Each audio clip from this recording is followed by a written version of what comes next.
ఇదే మా నాన్న చేసిన స్వీట్ కార్న్.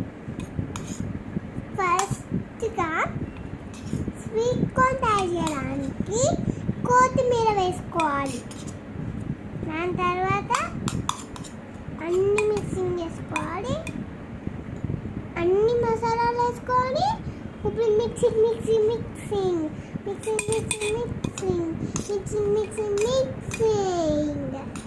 దాని తర్వాత ఇదిగో స్పైసీ దాని మీద లైట్గా నిమ్మకాయ చదువుకొని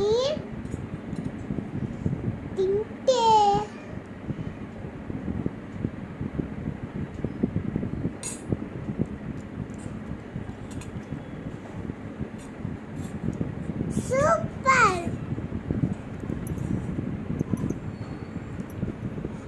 సూపర్ రెసిపీ.